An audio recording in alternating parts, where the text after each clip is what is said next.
where Hilltop stood. I can still see its hanging roofs against the cypress trees.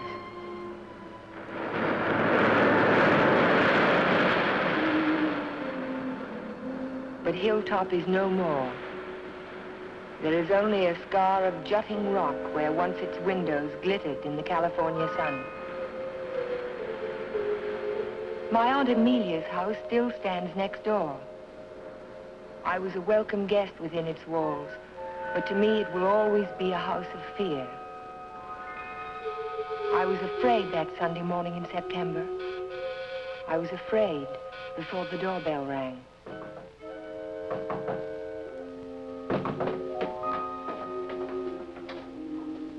Morning, Ella. Good morning, Mary. Hello, Amelia. Where is he? Where's Cohel? Jeff? Why, what's wrong? It's a wonder you weren't murdered in your bed. Dr. Hartley told me this morning. I won't permit him to stay in this house another day. What is it, Major? What's the matter? It's all right. It's all right, Amelia. I'll handle this. Where's his room? It's there, Just but leave this to me. I'll take care of Cohelen. Cohelen! Cohelen! Are you in there?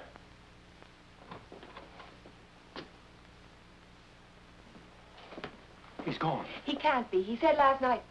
Well, I mean, he must be around somewhere. I'll search the place from top to bottom. Would anyone mind telling me what all this excitement is about? You've been harboring a dangerous man. A man who is... Wouldn't it be fairer to Jeff if we waited until we find him and then he can speak for himself? Well, by all means, find him. But where? Well, supposing I look in the garage and see if his car's still there. Just what did Dr. Hartley tell you?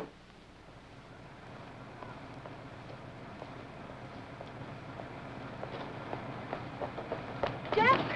Jeff, are you in there? Jeff? Jeff, are you all right? Major Badger, hurry up! What's the trouble? What's Jeff! the trouble? Come on! Jeff, I'm getting in the motor! Come on! Come on! Come on! Get help! Stay out there, Amelia. We haven't seen a little boy. We've got to get him out in the air. Amelia, phone for an ambulance. Yes, I will. Come on, Ellen. Right grab away. his shoulders. You grab his legs. You get him out in the air.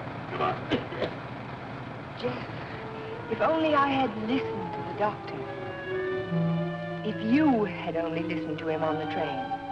There was something wrong even then, something terribly wrong. I should have seen it in your eyes the first time we met.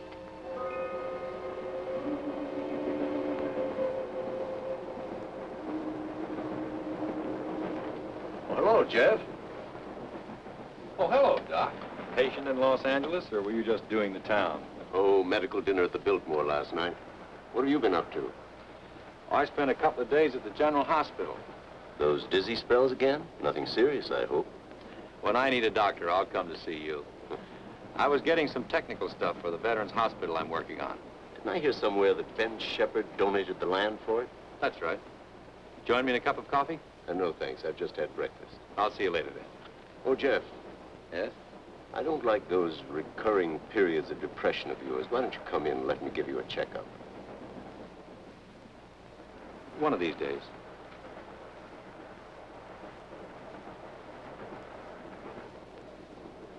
Morning, Elmer. Oh, good morning, sir. How about a little breakfast? You can start me off with some black coffee. Yes, sir.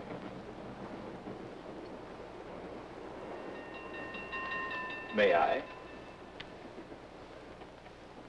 Yes?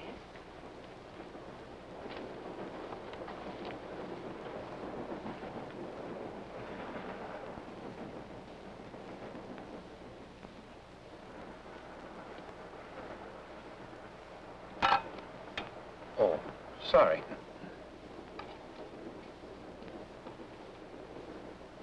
Go ahead, throw it. I'll just save the train from being wrecked. By throwing salt over your shoulder? Oh, by showing proper respect for the powers of darkness. Powers of darkness. What have we here? A disbeliever? Let's see what the tea leaves say about you. Your coffee, sir. Oh, thank you. There's a trick my grandmother taught me. She learned it from an old witch in Ireland. And so you've been drinking coffee ever since? That's beside the point. I see your name scribbled on the bottom of the cup.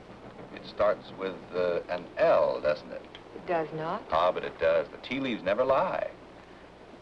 I see it now. L-N. Your name is Ellen. Isn't it? Yes. You'll not be so quick to scoff now, will you? Now, let's see where you're from. I see a large body of water, not so large as an ocean, but the next thing to it. Now, what could that be? Lake Superior. It's the largest lake in America. And you're from Lake Superior? From Minnesota. Now we'll go into your destination. It's Pine Cliff, of course. You wouldn't be on this train. But where in Pine Cliff? I see here an old woman and the letter A. Now, let me see. The old woman is standing in the garden and she's talking to her neighbor. So you're going to the city, she says. And what train will you be coming back on? Saturday's train, he says. Then you'll have a pleasant companion, she says, for my niece Ellen is coming to visit me and she'll be on Saturday's train. You see, the tea leaves never lie. And neither do the tea bags. But how will I know her, I says to Amelia. Sure, now, she says, just look around the parlor car and the prettiest girl there, that'll be Ellen Foster. You're a real Irishman, aren't you? You've obviously kissed the blonde stuff. Kissed it? She says, I wear it on my watch fob. And just from what part of Ireland do you come? Flatbush.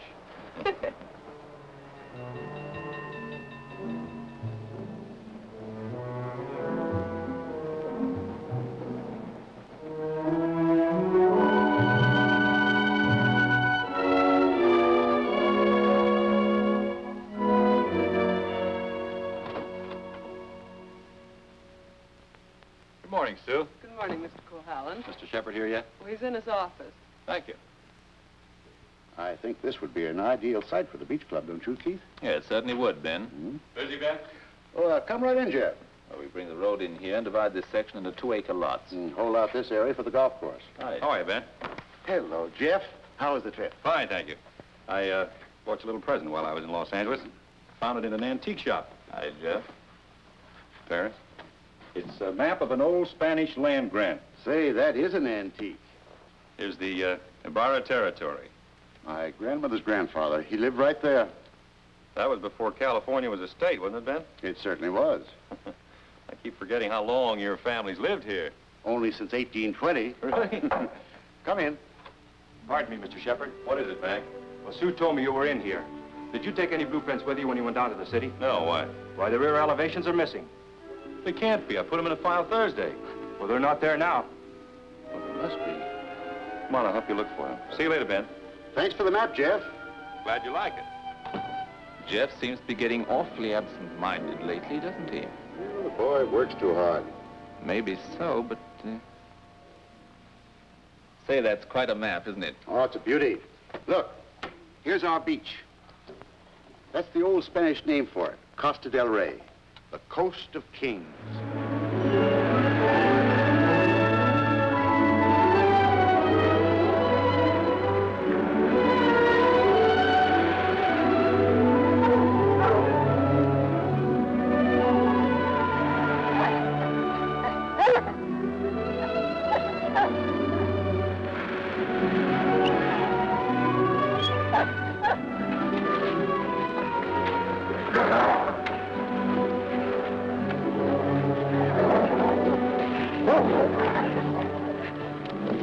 Down, mister, down.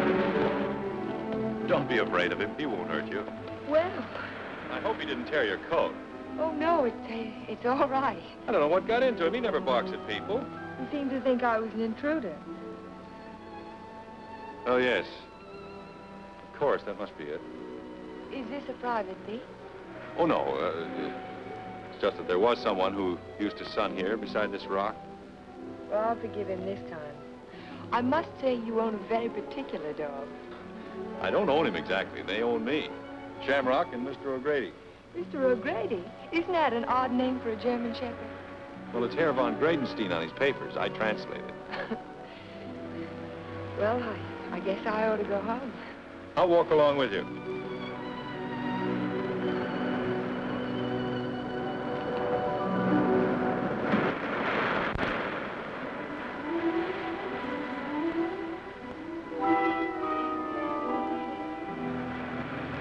What an amazing house. Don't you like it? Yes, I think I do. It looks as if it had wings, as if it could take off and fly across the sea. That's the effect I was striving for when I built it. You built it. My house. It certainly belongs exactly where it is, doesn't it? Yes, I think a house ought to blend with its environment. If it's built in a valley, it should crouch between trees. If it's on top of a hill, it ought to be part of the sky.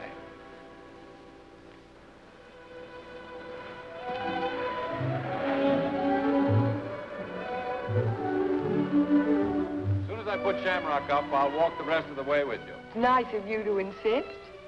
Isn't it? I'm beginning to like your house more and more.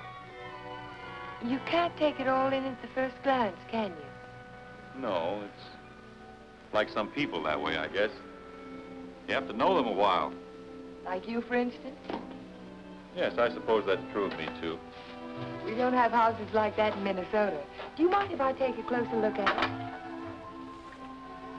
I thought you said you were late. Oh, another 10 minutes won't matter.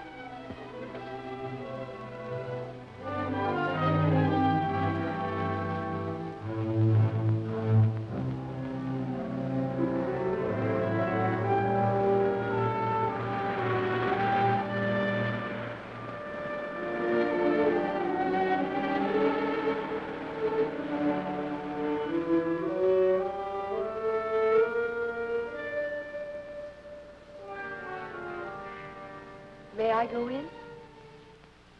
Why, of course.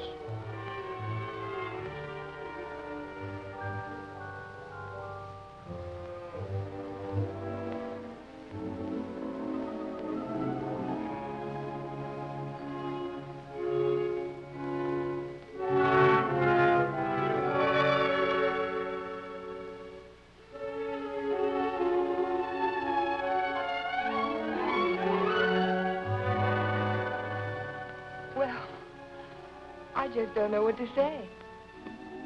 You care for a drink? Thank you. Sherry, all right? Yes.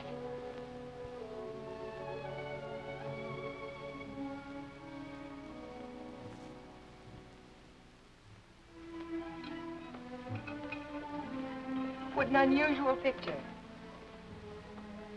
It's by Del Lopez, the Mexican modernist. Thank you. What's it called? Doesn't have a name. What does it suggest to you? Well, it's not real, but then it's not real either. It might be a garden in a dream. It might be. Or he dreamed of the girl who belonged in the garden. That's pretty good. And then she became more important than the garden, and perhaps that's why she's out of proportion.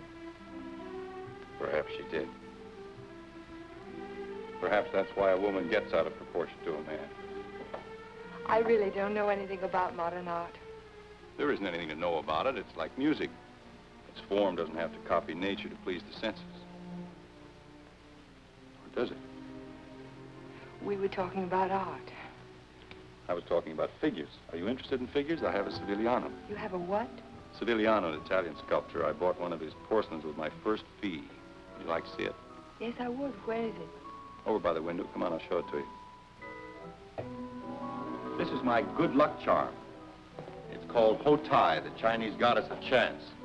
Sivigliano always...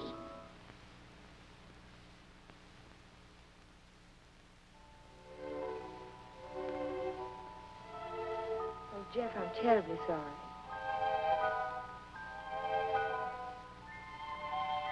Can it be mended? No, it's beyond mending. Well, Aunt Amelia may be worrying about me.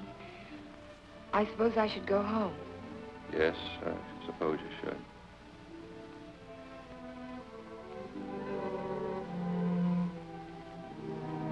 Goodbye.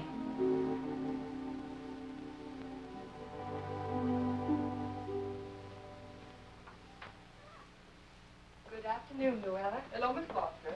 Is Aunt Amelia at home? I didn't see her go out. Ellen. Oh, hello, Aunt Amelia. Were you afraid I was lost? No, I was sure you could take care of yourself. But it was getting late, and I was afraid you'd forgotten about the dance at the country club tonight. Of course not. I just ran into Mr. Cohallen on the beach, and I stopped by his house for a glass of sherry. You were inside Hilltop? Why, yes. You don't disapprove, do you? After all, I'm a little old to need a chaperone. But no one's ever been inside Hilltop before, No one. except Jeff. It's funny. He built it for his bride. Then there's a Mrs. Cohallen. No, Vivian was killed the night before the wedding. How awful. Aunt Amelia. Yes, dear. What was she like? Vivian, she was the most beautiful girl you ever laid your eyes on. She was Ben Shepherd's daughter. Ben Shepherd. Ben owns most of Pine Cliff. That's why it was such a perfect match. Jeff was a protege of his, more like a son. And when he fell in love with Vivian, Ben was delighted. Of course, he adored Vivian, especially after her mother. And I shouldn't talk about a mother. It was such a scandal. Poor Ben. Aunt Amelia, you said that Vivian Shepherd was killed. Was it? It was an accident. Jeff told Ben it was bad luck to have a party before the wedding, but Ben insisted. There were so many people there. Jeff and Vivian stole away in her car, and 5 minutes later she was dead in a collision at 12 Mile Drive. You never can tell what private tragedies people have had, can you? I mean, when you first meet them. He seemed so light-hearted on the train. He can be that way sometimes, and the next minute he's strange, like never inviting people into his home and never mentioning Vivian's name. I can tell you one thing, we've been pretty worried about Jeff, but the way he's been acting. Well, how would you expect him to act after a shock like that? Seeing the woman he loved killed right in front of his eyes? It's a wonder he didn't go out of his mind. Don't get so excited, dear. I'm sorry. And don't get too interested in Jeff Cohallen. There were other attractive men in Pine Cliff. Oh, men who aren't... Men who aren't what, Aunt Amelia? Well, after all, he has had a tragedy in his life, and it's only a year ago. Hadn't we better get dressed? Yes.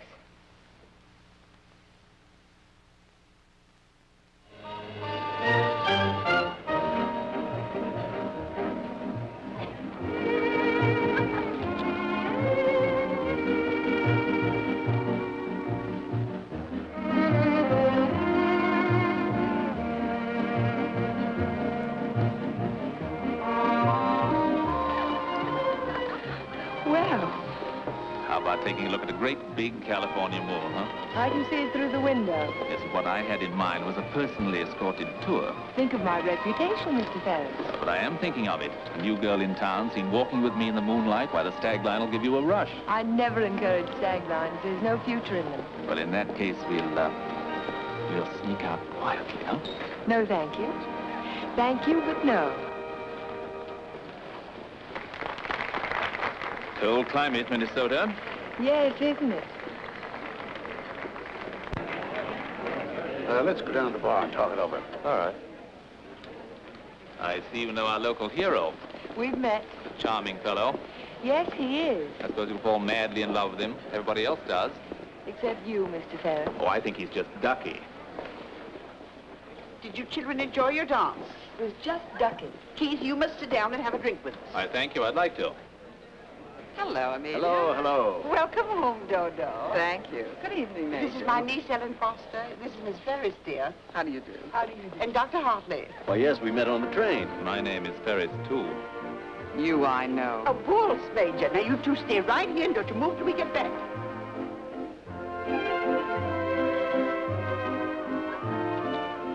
Miss Foster, the only dance I know is a waltz. Will you risk it with me? I'd love to, Dr. Hartley. And how were things at the separation center? Did you have a good time? Reno is delightful. I received my discharge papers yesterday. You'll get your copy in the mail. Well, that calls for a celebration, doesn't it? It certainly does. In that case, I'll take you down to the bar and buy you a drink. Oh, really? Oh, come now. We're civilized people, aren't we? Well, I guess it can't do any harm. You know, I think it ought to be a lot of fun, now that we're not married anymore.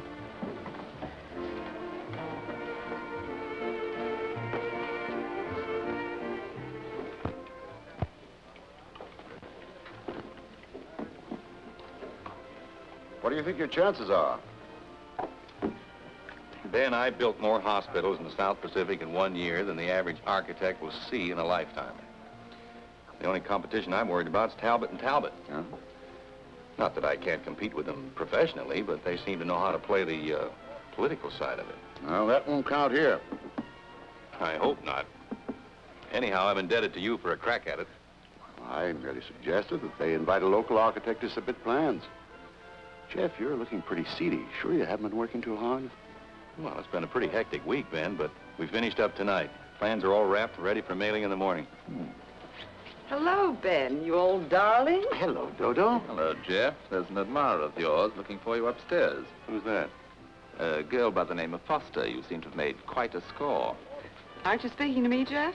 Certainly, Dodo. How are you? Fine. Are, congratulations in order? They certainly are. We're celebrating the new freedom. See you later. Bye. I think I'll go upstairs, Ben. It's, getting a little crowded down here.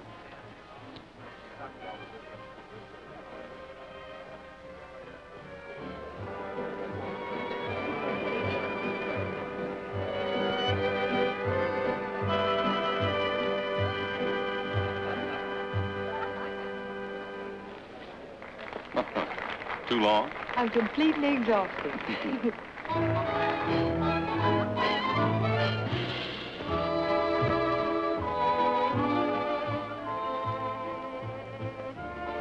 What is that song? Do you know? It's called Don't Forget Me. Oh, I remember. They played it a lot last year. Yes, they played it last fall. Is something the matter? No, I didn't eat my dinner. I guess you shouldn't drink on an empty stomach. Excuse me.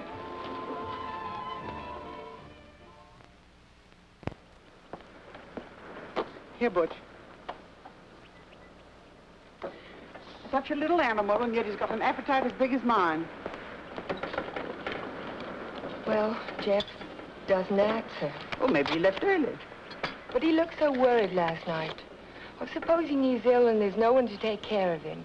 After all, dear, Jeff's a big boy now.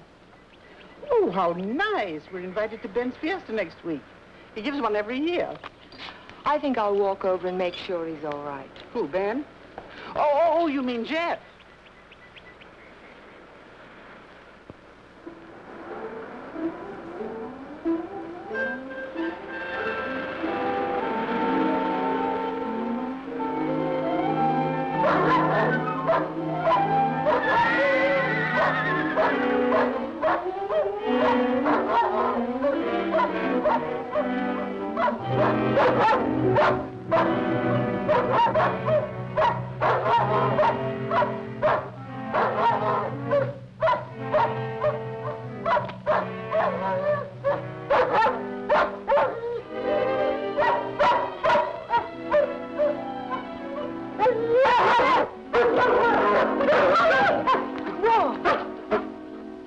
Look at his right front leg. It's shattered. Oh, Shamrock. I hate to have to destroy him. How did it happen? I don't know. I don't know how it could have happened. You better wait for me outside.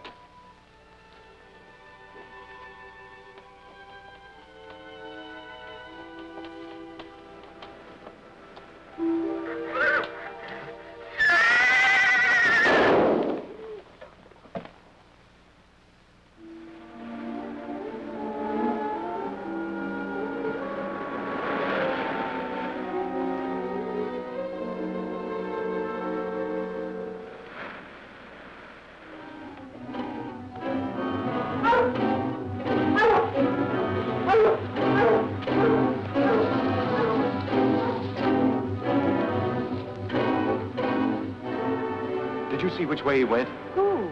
The man. What man? He was hiding in the bushes. Didn't you see him? No. I only saw some branches move, that's all.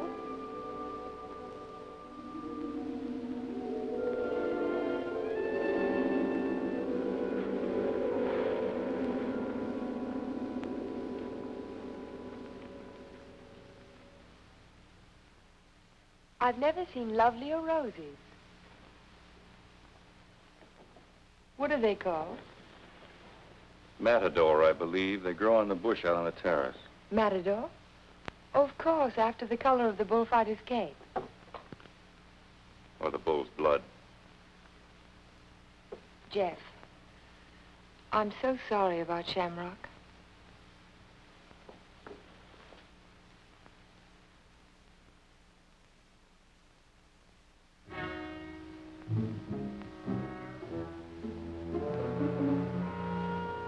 Helen, you'd better go now. You're not safe with me. Do you understand? Suppose I don't want to be safe.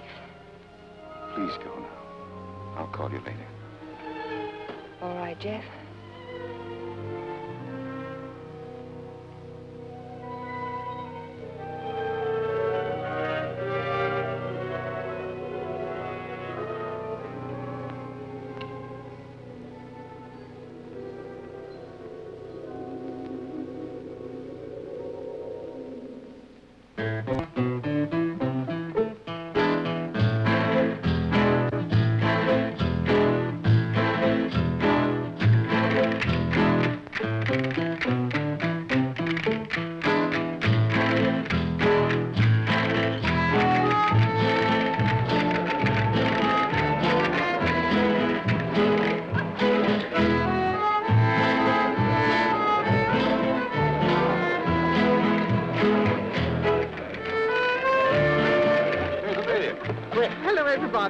Ben, this is a wonderful part. Oh, thank you, Amelia. Tell me, have you seen the Major? Why, yes, he's right over there. Thank you. Excuse me, please. Certainly. Will you excuse me, please? All right, Ben. Yeah. Major, I wonder if you could tear yourself away from these charming people and come and speak with Mrs. Atkinson. She's dying to talk to you. You know, for a woman, I think you're great. Go ahead, tell me. What does a certified public accountant do? Especially a pretty certified public accountant. I compile actuarial tables for an accident insurance company. What are the odds against a man fracturing his arm? That sort of thing. Oh, what are the odds? 90 to 1 that you won't break your arm this year. Well, that's good. But if you do, it's 2 to 1 that it'll be the right arm. Well, have you noticed that in your practice? No. What I've noticed is that my patients have all their fractures just when I'm ready to sit down to dinner.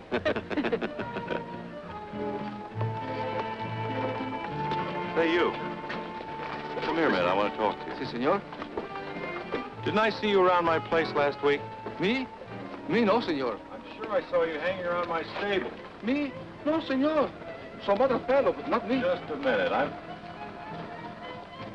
right, go ahead. Well, I wonder what that was all about. Oh, the morning after the dance, I went over to see if Jeff was all right, and there was a prowler behind a bush. Did you see him yourself? No, but Jeff did. Oh. Cigarette? Thank you. Did you ever compile any figures on the incidence of mental diseases for your insurance company? No, they weren't on our list. Interesting subject. Who's sane and who isn't? Hard to tell sometimes. Do you know anything about paranoia? It's a form of hallucination, isn't it? Delusions of persecution. Starts with an inability to withstand stresses. A normal person experiences misfortune, throws it off sooner or later.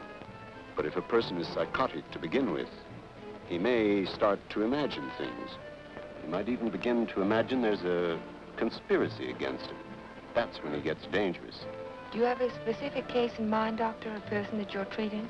No, it's out of my field. I'm a general practitioner, not a psychiatrist. Senor Doctor. Yes. Lady call on telephone, very sick. You come right away? Did you get the address? Si, senor. Oh, thank you. Forgive me, please. Of course.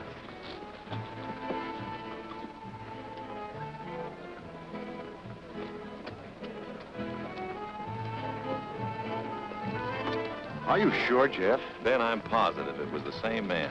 Well, I'll talk to him if you want me to, but you know how it is with those fellows. They all look alike if you don't know them. Maybe you're right, Ben. So the guy gets up and he says, Keith, you take a powder. Well, the guy was bigger than I. What could I do? The same thing happened to me, only he wasn't so tall. Oh, I remember all too well. Remember that evening? Excuse me, honey. I'll be back in a while. Certainly. Because the rest of the committee feel that a local architect should have the job. Ben, may I see you a moment? Surely. Excuse me, Jeff. Certainly.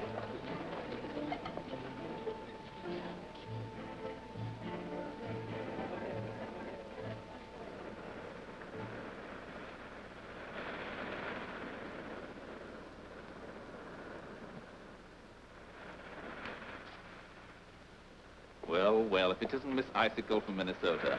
Good evening, Mr. Ferris. Call me Keith. It was nice of you to find this secluded spot. Are you always this way when you've been drinking? Oh, now, this Miss Prim and Proper business didn't fool me for a minute. I spotted you the first night. Don't. You don't have to pretend, honey. Just relax and enjoy it. Stop it. You kidding?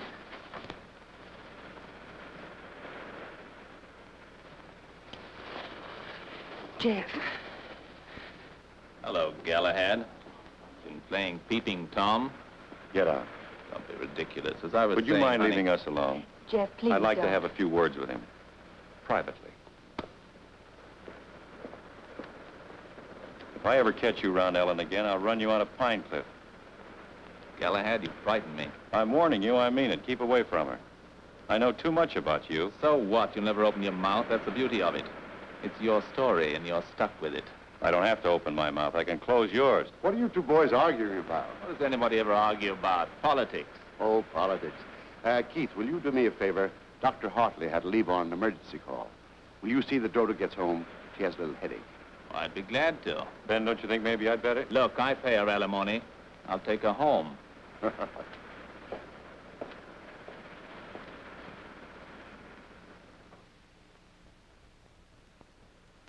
It was a lovely, lovely party, darling. I'm glad you enjoyed it. You're sure I can trust you to take her straight home? Oh, the car knows the way, Ben, all by itself. Good night, then. Oh, Ben. Yes? It might be a good idea to keep an eye on Jeff tonight. See that he doesn't drink anymore. He was getting a little out of control. Thanks, Keith. I'll watch him. Good night.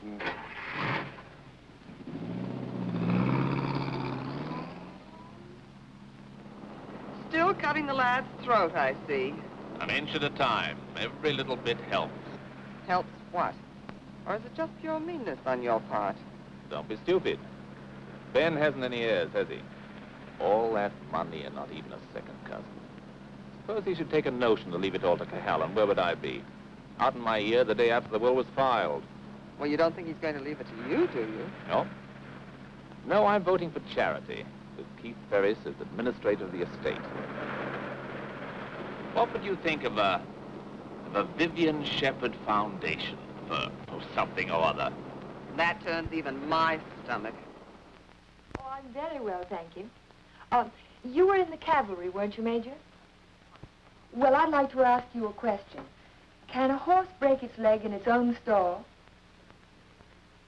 What's that? You think it's a chance in a million? No, I was just computing the odds on an accident that happened last week. Well, thank you very much for the information, Major. Good night.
dog howling, and I heard it too.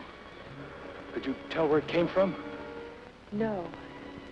It's around here someplace, but I can't locate it.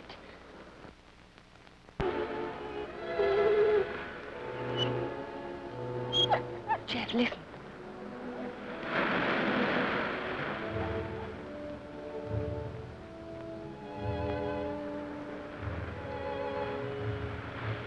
What's the matter, mister?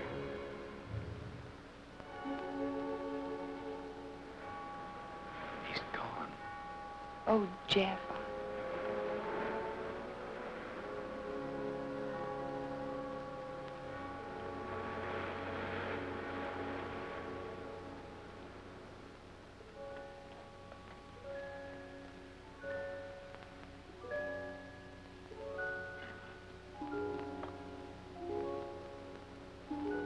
Well, that's about all we can do tonight. Jeff, I want to talk to you. Well, not now. I'm sorry, I didn't mean to be rude, but I'm just not in the mood for conversation. You have to listen. It's important. Well, let's go up to the house.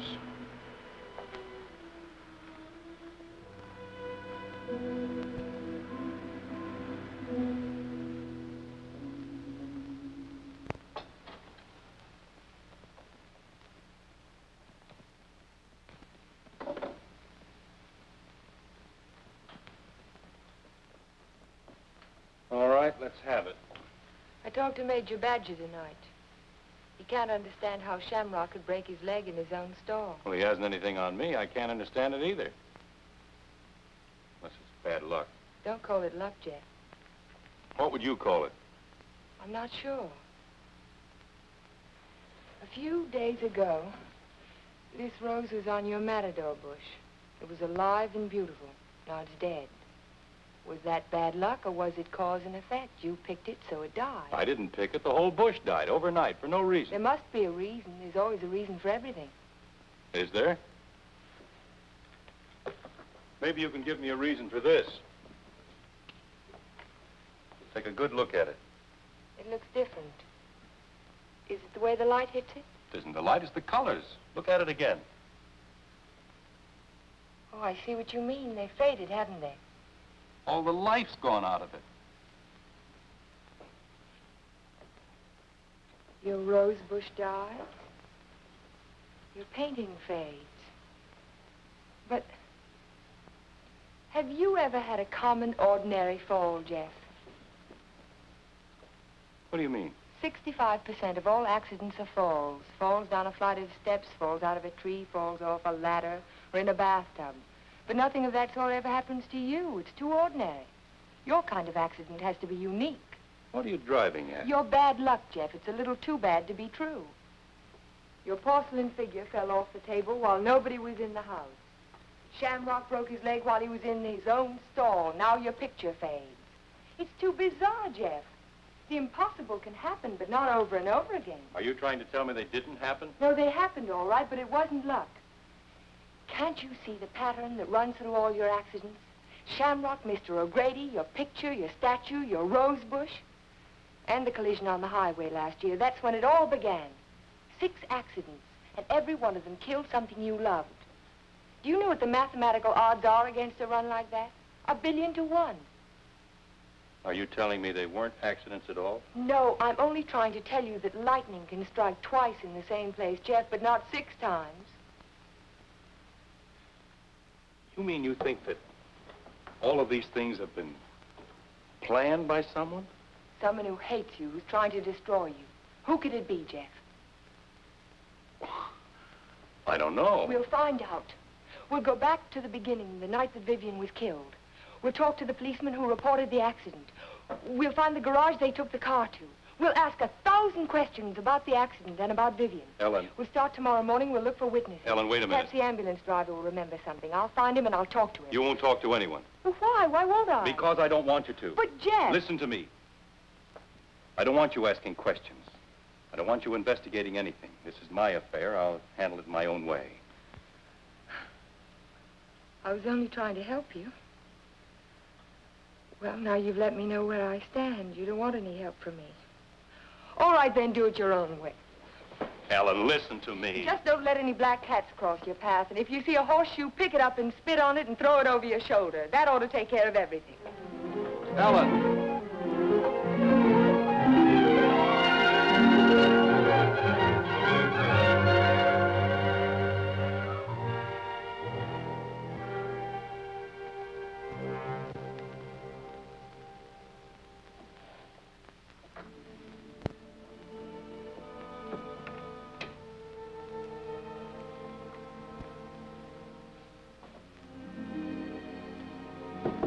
Come in. Hello, Aunt Amelia. You didn't tell me good night, dear. I'm sorry. Is anything wrong? No, there isn't anything wrong. There isn't anything right either. I saw you come home. You were at Jeff's again, weren't you? Yes. I don't want you to think I'm an old busybody, but I'm all the family that you have, and it would help you to talk to someone. What is there to talk about? He doesn't love me. He never will. He's in love with a memory. I tried to warn you to be sensible. Sensible. I love him. I've got to help him if I can, whether he likes it or not. I know. Good night, dear. Good night, Aunt Amelia.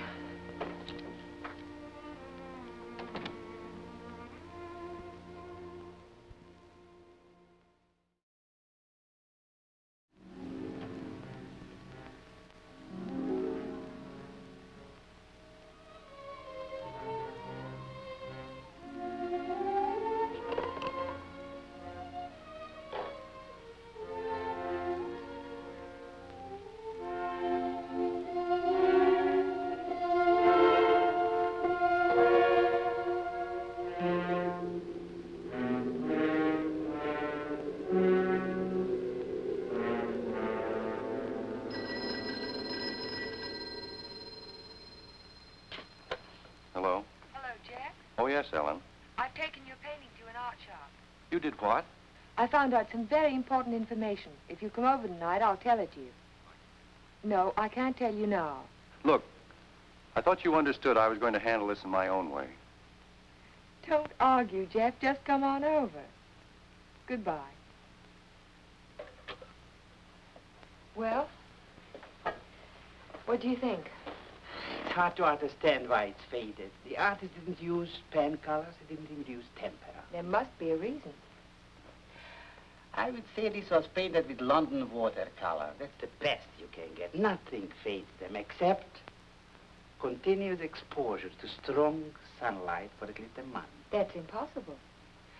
I can't imagine what caused it. Well, I tell you what I can do. I can talk to a couple of artists I know. They might have an idea. I think my best bet is to go and see Trilfeed. He's a watercolor man. He's one of the best. He ought to know everything about it. I think I'll catch him tomorrow morning. You know Trilfeed, the naturalist. He painted dogs and horses and cows. My wife, he made a beautiful Thank painting. you very much. I'm sorry to have troubled you. Oh, no trouble at all. Oh, Miss Foster. Yes? I just remembered something. Years ago, I framed some pictures for a painter by the name of Torres, Vicente Torres. One of the paintings was an old lady playing the guitar. It was a watercolor. And it faded? The man who bought the picture took sun lamp treatments that winter, and he took it on a couch right under the painting, and he was mystified why the color faded. So Vicente found out that the rays from the sun lamp broke down the pigment. Can you remember the name of the man who owned that picture? I don't think I ever knew. It was some local man. What about the artist? Is he still in Pine Cliff? Torres? He died 5 years ago. Oh. Thank you again.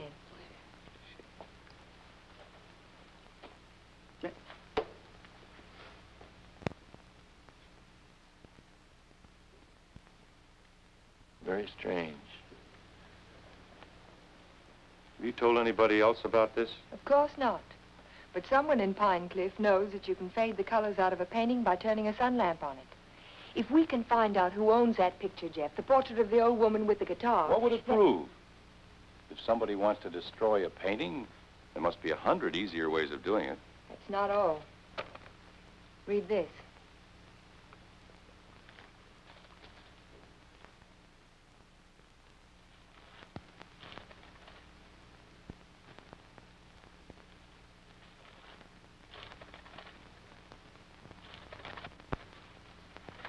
Arsenic? In the soil underneath the matador bush. I dug it out this morning. Enough arsenic to burn out the whole root system. It didn't get there by accident, Jeff. Someone put it there. Someone who knows how to poison a rose bush. Or a dog. Or a man's life. Would you really like to help me? You know I would. Then forget it. Forget the whole thing. But there was poison in the root system. The chemist told me. You never saw the chemist.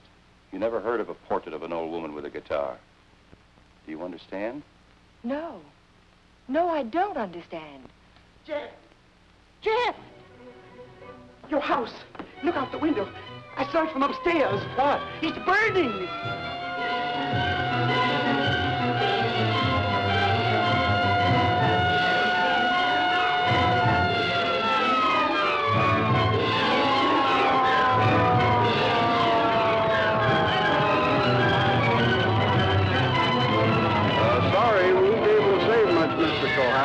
Fire got too big a storm.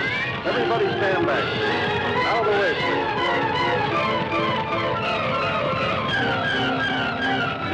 Hello, Jeff. A lovely fire, isn't it? You know, you can see it for miles. Jumped right in my car and drove over. Wouldn't have missed it for anything.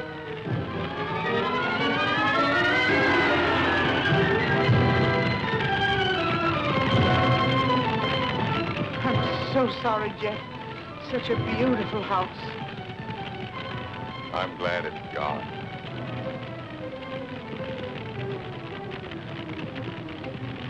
Be sure to tell Jeff that he's welcome to come and stay with us as long as he likes.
No, he hasn't come in all day. Did you try to locate him at Mrs. Foster's?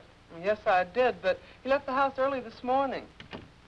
Well, wait a second. Here he is now. Good, good. Have him come right in. Mr. Shepherd wants to see you. So I hear. He'll be right in. Thank you. He's here now, Stacy. Hello, Ben. I didn't mean to keep you waiting. It's quite all right, Jeff. I'm terribly sorry about what happened last night. I know you are, thanks. I wouldn't bother you about anything today ordinarily, but Mr. Rogers here just came to town.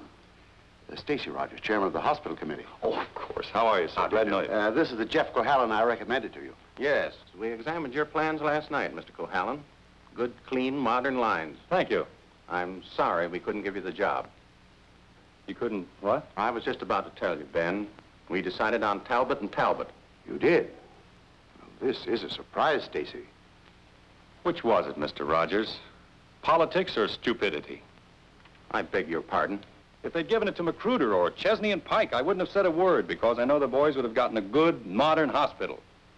But Talbot and Talbot haven't had a new idea since Burnham did the Flatiron Building. Oh, now, take it easy, Jeff. Oh, they're not architects. They're political finaglers. Maybe you can tell me just one detail in their plan that was an improvement over mine. Name just one. Young man, your attitude doesn't deserve a reply. But since you're a friend of Mr. Shepherd's, I will say to you that no member of the board, myself included, could understand how a reputable architect would submit his design for an important building with no interior detail whatsoever. No detail. There were 17 blueprints of the interior. Right down to the placement of the operating tables in surgery. You may have drawn them, young man, but you didn't send them to us. There were no interior details? None at all. Could they have been misplaced somewhere in your office? Not possibly. The sealed packages were opened in the presence of the entire board. Maybe you misplaced them, Jeff. You know how absent-minded you've been. Suppose you can find the duplicates. Would the board be willing to reconsider? That's impossible. The contract has already been awarded.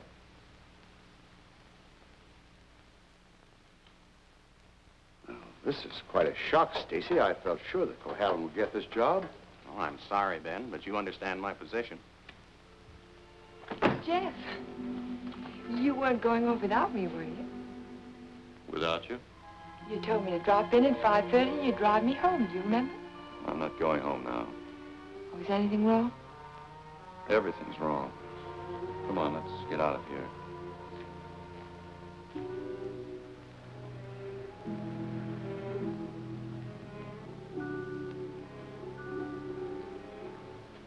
It's dreadful. A whole year's work completely wasted. Typical Cohallen luck. Don't keep calling it luck. Supposing someone took those plans out of the office and wrapped the package over again. Who'd do a thing like that? Keith would. He hates you. He hates everybody. There's something twisted inside of him. It would take a psychiatrist to explain it. And why does Mr. Shepherd keep him on at the office? He doesn't know what he's like. Dodo must know. She acts as though she's still in love with him. There are women who love men like Keith. Take a psychiatrist to explain that, too. It's getting kind of late. I'd better drive you home.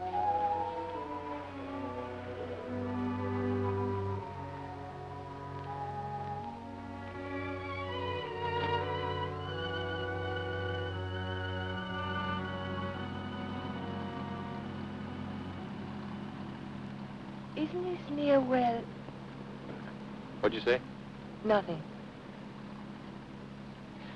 Drive faster, will you, Jeff? I want to feel the wind in my face. All right.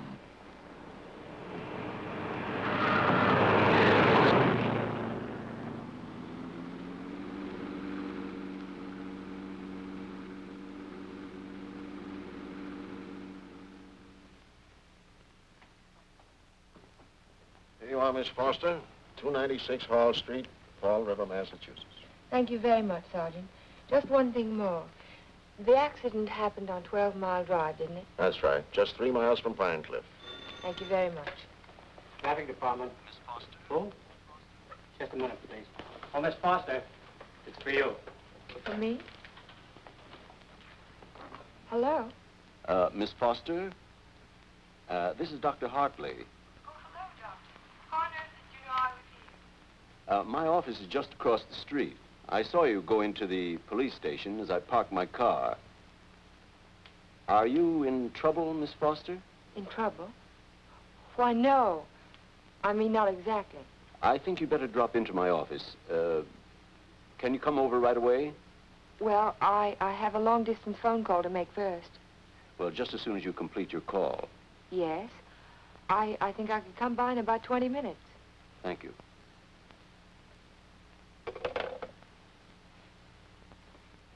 Thank you, Sergeant. That's all right. Miss Foster. Hello, Dr. Hartley. Come in. Come in. I was startled when you telephoned me at the police station. Well, I'm very glad I spotted you when I did. Why did you ask me if I was in trouble? Well, the fact is, I'm in rather an awkward position. But your aunt is getting along in years, and I didn't want to disturb her unduly, so I thought it best to discuss this matter with you. Sit down, sit down. Thank you. Yes, Doctor? Since I'm your aunt's physician, I feel it's my duty to inform you that she isn't safe. That neither one of you is safe, for that matter. So I wanted to get your permission to speak to your house guest, to ask him to move to a hotel. But I don't understand. What has that to do with my aunt's safety? Yes, I was afraid you'd ask me that. The fact is, you're forcing me to take an unethical action. The man isn't my patient, and even if he were... Whatever it is you're trying to say, Doctor, why don't you just go ahead and say it? Yes, you're quite correct. I'll come to the point. Let me say that I believe your house guest, Mr. Cohalan, is definitely paranoiac. He seems to have all the obvious symptoms of delusions of persecution. If that's true, then you and your aunt are in a hazardous position. Two helpless women in the same house with a man who may become dangerous at any moment. We can't allow it. May I ask you a question, Doctor? Certainly. You speak of delusions of persecution, but... Oh, a delusion is imaginary, a thing that never happened. That's right. But Jeff's dog was poisoned. His house was burned down. That was no delusion. I saw it myself. Did you see the gasoline can? Gasoline can? The gasoline can the police found in the ruins of Hilltop. It was an unusual type of container. Only one store in Pine Cliff sells them. And that store sold such a can to Jeff last Monday. How do you know? The chief of police told me so this morning. But I don't see how. And that isn't all. The body of the dog was disinterred. He died of arsenic poisoning. 2 days after his master brought a package of weed out. Are you trying to tell me that Jeff burned down his own house, that he poisoned his own dog? That's impossible. No man in his right mind... Exactly. No man in his right mind. But why? Why would he do a thing like that? Listen. Listen to this.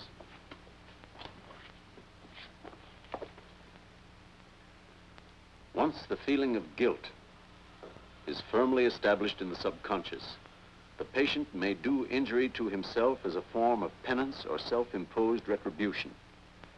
Such actions may be taken without conscious volition and will often disappear entirely from the memory stream, so that the patient is later unaware that his injuries were self-inflicted. That's my theory, that Jeff is suffering from feelings of guilt, and he's unconsciously punishing himself for it. Guilt? You keep talking about guilt. I don't understand you. What is he guilty of? His fiancée was killed in an automobile accident a year ago, and he was at the steering wheel at the time. It would be an unusual man who didn't reproach himself under those circumstances, even if he was blameless.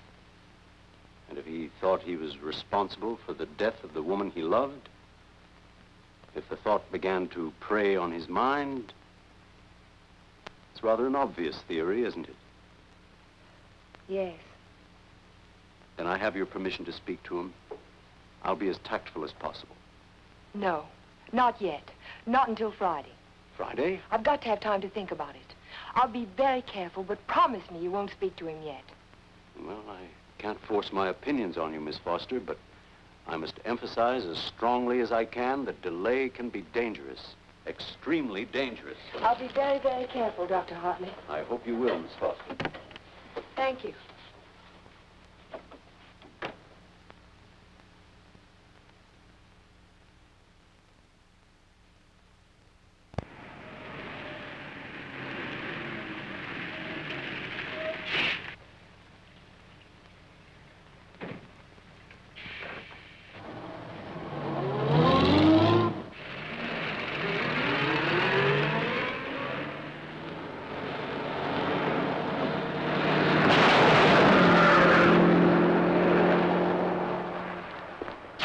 That man must be crazy. Thank you very much.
Jeff.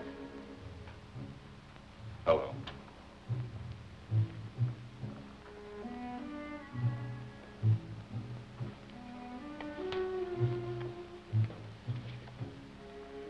Jack of spades. Is that bad luck? Like a black cat? A dead man's card. Oh? Is there a card for a dead woman? The queen of spades. I almost drew it this afternoon. Oh, what happened? Oh, I just gotten off the bus and was waiting to cross the street and a car nearly ran me down. It almost seemed to be trying to. Did you see the driver? No. I was too busy trying to get out of the way. What kind of a car was it? A green convertible. Like yours. Except the top was up. You've got to get out of here, Ellen. You've got to get out of Pine Cliff right away. Why, Jeff? Because something else is going to happen. I can feel it. It might happen to you. I'm not going to leave, not now. I'm warning you, Ellen. It's no use, I'm not going. You're asking for trouble. Am I? Then I'll really ask for it. Watch yourself closely. Watch yourself every minute. Don't trust anybody. Not even you? Not even me. Well, I think I'll go to bed now. Major Badger said he'd come by in the morning and take us to church. You won't forget what I said. You'll be careful. I'll be careful.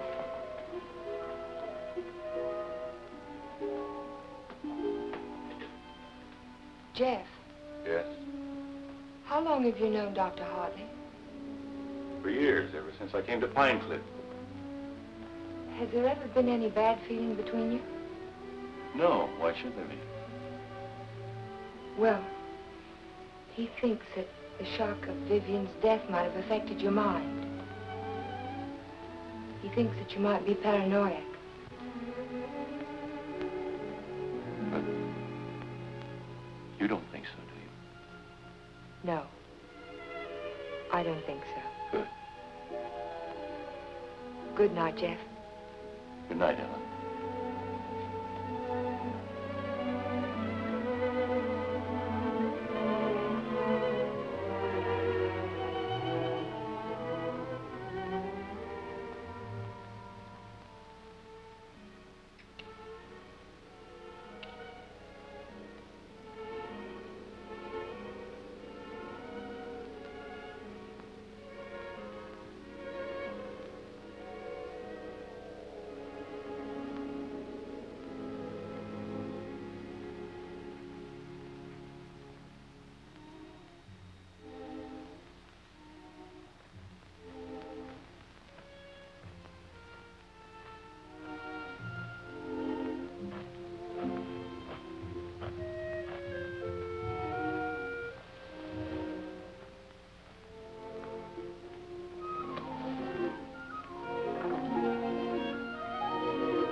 Jeff. Shh.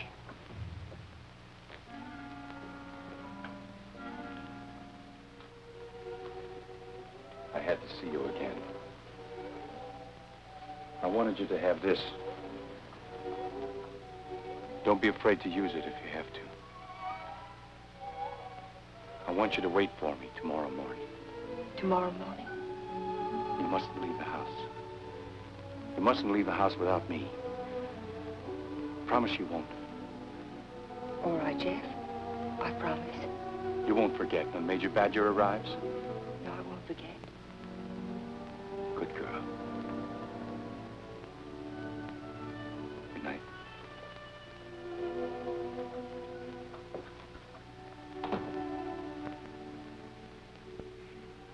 We found Jeff early the next morning.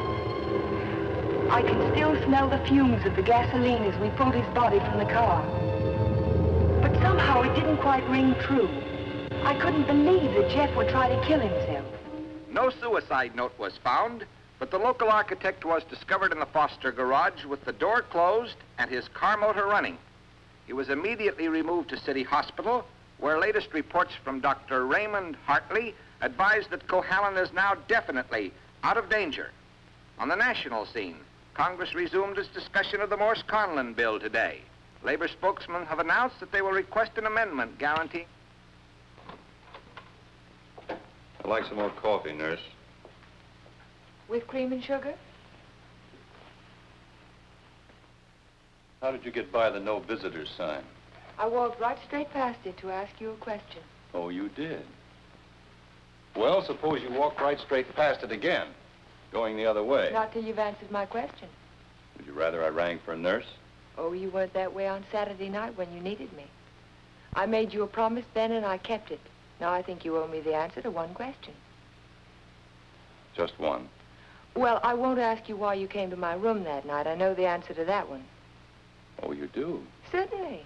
You wanted to make sure that I'd find you on Sunday morning before the motor ran too long. You probably didn't start it until after the Major rang the doorbell. You don't miss much, do you? You counted on that, too. You knew that when we couldn't find you in your room, I'd think of looking in the garage, no thank you, to see if your car was still there. You have all the answers, haven't you? All except one. Why did you fill those buckets with gasoline? Fill the buckets? Oh, you saw that, too? Yes. I wasn't filling buckets. I was draining the gas tank. So if you didn't show up in time, the motor would stop running as soon as the gas in the carburetor was gone. But why? Why did you do it? You had your question. Don't be technical. Why did you pretend to commit suicide? When that car almost ran you down Saturday morning, you don't think that was an accident, do you? I couldn't get you to leave town, so I had to give him a different target. Different target? Me. Man doesn't kill my rose bush and my horse and my dog and then stop there. He must want to kill me. I can't wait any longer, not while strange automobiles are trying to run you down on the highway. I've got to force his hand now. I want him to think that it's safe to take a shot at me. Don't you understand? Not quite. I've tried to commit suicide, haven't I? It was on the radio. It says so right here. So what if somebody takes a shot at me now and leaves the gun in my hand? It's an open and shut case, isn't it? The police wouldn't even investigate. So he's free to kill me now if he can. Doesn't have to hit around the edges anymore. But keep away from me. Don't stand too close to the target. Is that why you wanted me to leave Pine Cliff? That's why I want you to go home now and stay there. Lock the doors from the inside. If you have any visitors, don't let Aunt Amelia out of your sight. Don't trust anyone. Where will you be if I want to find you? I don't know, but I have to get out of here. I can't wait for him to make the next move. I've got to get out and go after him. You say the exhibit was in 1939? The summer of 39. I ought to have that catalog somewhere.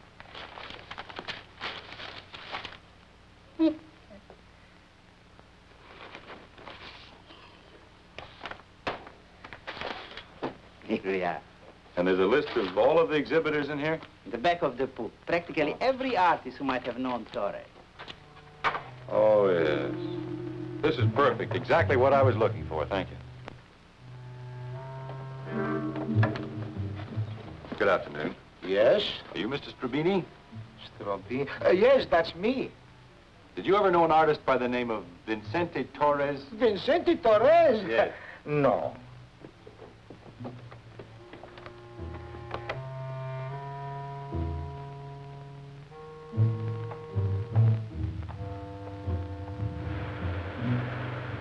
Vincente Torres? Certainly I knew him well. Watercolor man. No sense of depth. Do you recall a painting he did, a portrait of an old woman with a guitar? An old woman with a guitar? Don't believe I ever saw it.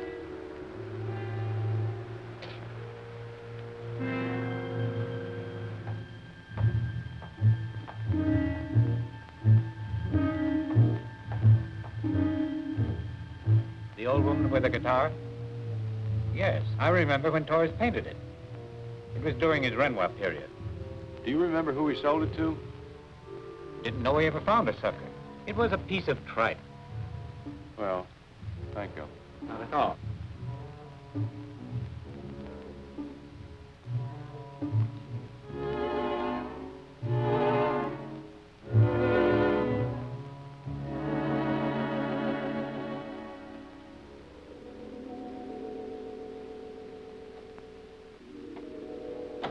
Why, Mr. Cohalan, Hello, Sue.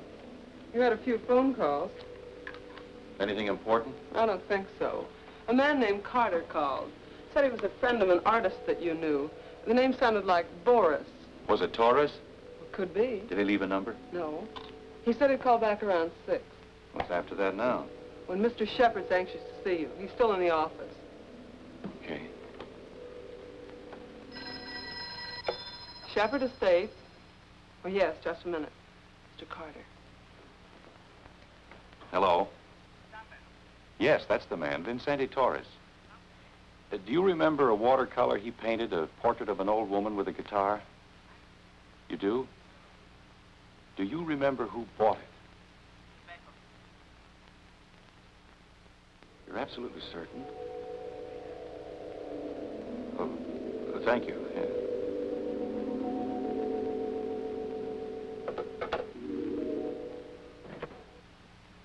Oh, you're just the man I've been looking for. They wouldn't let me in the hospital, and you seem to have disappeared since you got out. Well, I had some important things to do, Ben. Well, anyhow, you're here now. That's the main thing. Of course, I know it was an accident, boy. You couldn't have done it deliberately. Couldn't I? Of course not. But just the same, you've been overworked lately. You're looking all fagged out. It's time you took a rest. Yes, I could use a rest. A nice long rest. It's just what I had in mind. As a matter of fact, I'm tired myself. That's why I'm thinking of taking a trip. See something of the world before I get too old. Sounds like a fine idea, Ben. It'd be a good idea for you, too, Jeff. Why don't you come along with me? The two of us could have a pleasant time together. Leave all our worries behind and take things easy for a while. What kind of a trip were you thinking of, Ben? Oh, I haven't made up my mind. Where would you like to go? Oh, an ocean voyage might be nice. If the ship had a low rail and a long drop to the water. Or Niagara Falls might be handy, or the top of the Empire State Building. Don't talk like that, Jeff. Don't even think of such things. I wasn't thinking of suicide, Ben. I don't expect to jump. I expect to be pushed. You're crazy, Jeff. You're talking like a paranoiac. Where did you get that word, Ben? Did you read it in a book, complete with all the symptoms? I'm only trying to help you, but if you're going to take this... Sit down, Ben. Sit down and listen. You had all the tools to work with, didn't you? Your ranch hands who think you're a king will do anything you tell them to. I was out your place yesterday, Ben, looking for Pedro. They told me he didn't work for you anymore, hadn't since the day after my house burned down. You let him go, didn't you? After he'd done his job. I'm beginning to think the doctor's right. I'm beginning to believe you do have delusions of persecution. Paranoia, Ben. You learned the word. Use it. When did you first plant the idea in Hartley's mind? Did you say, I'm a little worried about Jeff, and tap your finger on your forehead? Jeff, I'm not going to talk to you any longer. You're not in your right. Not while you're in your present mood. I wouldn't do that if I were you. You haven't answered my questions, Ben. Are they too difficult? Let's see if you can answer an easy one. Whatever happened to that painting that used to hang in your living room, the portrait of an old woman with a guitar? Wasn't in the living room, it was in my study. Why? When'd you get rid of it, Ben? After it faded? After you found out what a sun lamp can do to a watercolor? You want to know who put me on your trail? You did yourself. When you tried to convince me I couldn't trust my memory anymore. I hate to say this, Jeff, but you can't trust your mind anymore. Can't I? I made a written list the night I wrapped the hospital plans to make sure nothing was left out. And 17 blueprints were missing when the package was opened by the state board. No one could have tampered with that package but you. No one else knew it would be on my desk overnight. I didn't know anything. Yes, you did. I told you. At the country club. You wanted to destroy my faith in my work, didn't you? It was the only thing I had left. Oh, Jeff, this is ridiculous. That's what I thought at the beginning. But once I began to suspect you, it all fitted together. I even remembered that your foreman was in the store the day I bought the can of gasoline. That gave you an idea, didn't it? Yes. It gave me an idea. How do you like your own medicine? How do you like waking up every morning wishing you were dead? Then you don't deny it anymore. No. I'm glad you found out. Because you can't do anything about it. Go tell somebody I poisoned your dog. Go say I burned down your house. You know what they'll think, don't you? They'll think you're crazy. I don't care about the others. It's what you think that's important. You've been like a father to me, Ben. In a funny kind of way, you still are. What made you change? What made you start to hate me? Was it Vivian? You killed her. I did everything for you that one man can do for another. And how did you repay me? You murdered her. Not murder, Ben. Not murder. A drunken man at the wheel of an automobile. What is he if he isn't a murderer? Can't go in there. No, get out of the room. Can't go in there. Go. Ellen, what are you doing? Jeff. Mr. Shepherd, this is Mr. Nelson of Fall River, Massachusetts. Last year he was driving through California, and when he reached Pine Cliff, he had an accident on 12 Mile Drive. Is this the man who was driving the car in which the girl was killed? Well, you said not to say anything when you paid my damages. Go ahead, answer. No. No, it wasn't. It was that fella back there.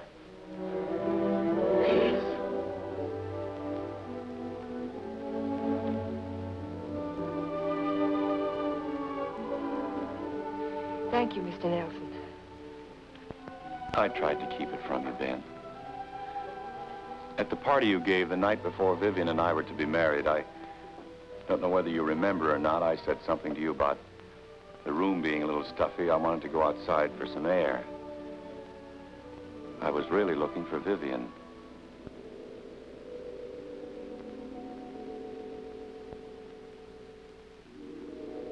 I found her, all right. I heard them talking to each other. It wasn't anything new, Ben. It had been going on for years, all the time I was overseas. He was telling her why he'd never marry her. He couldn't. Dodo wouldn't give him a divorce. So she said, we'll run away without a divorce.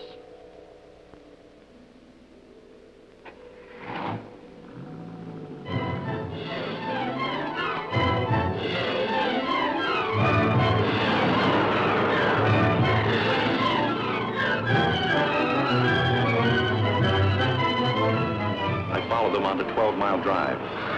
I didn't know where they were going, but I knew I had to stop them if I could. He was going as fast as the curving road would let him.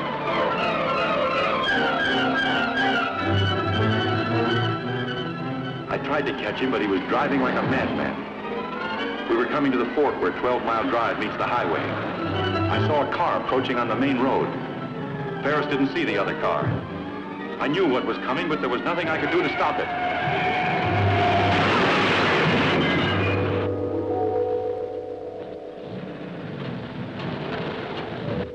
I jumped out of my car and ran toward the wreck.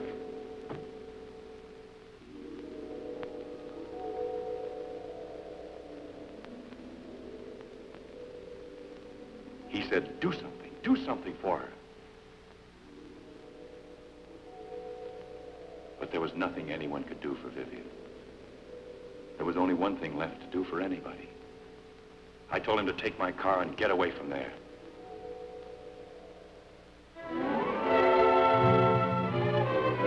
I didn't want you to find out how she died, Ben, or what she was really like.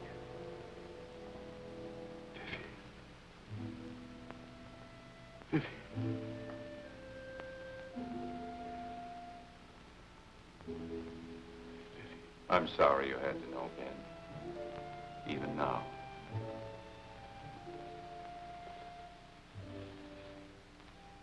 Vivian, I always gave you everything you wanted from the time you were a little girl. You were all I had after your mother ran away. She was no good. I never told you that, did I? Your mother was no good. Now you want to run away, too. You're just like her. The same bad blood. Jeff, he thinks I know. I won't go through that again. I'll kill you first. I'll kill both of us. My shoulder. Dan, put down that gun. Put it down. She ran away. She ran away from me. Call Dr. Hartley. Well, you finally fixed me with the old man, didn't you? But you'll never get any of his money now. He's as nutty as a squirrel. Now get out of here. Get out of Pine Cliff. If I ever see you again, I'll kill you. Dr. Hartley, this is Ellen Foster. Will you come over to Mr. Shepard's office right away? Yes, it's urgent. Thank you. It's all right, Ben. Everything's going to be all right.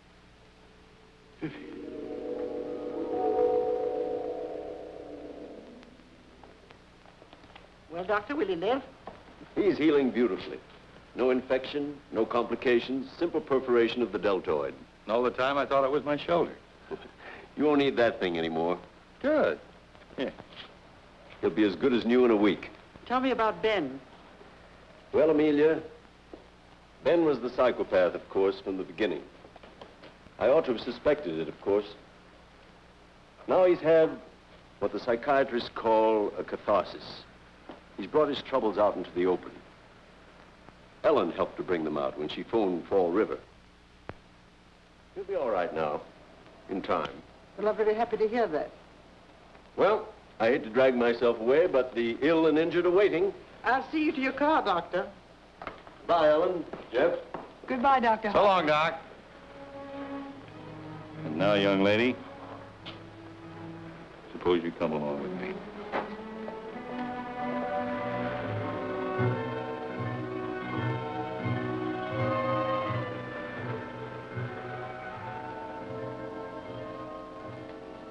Ellen.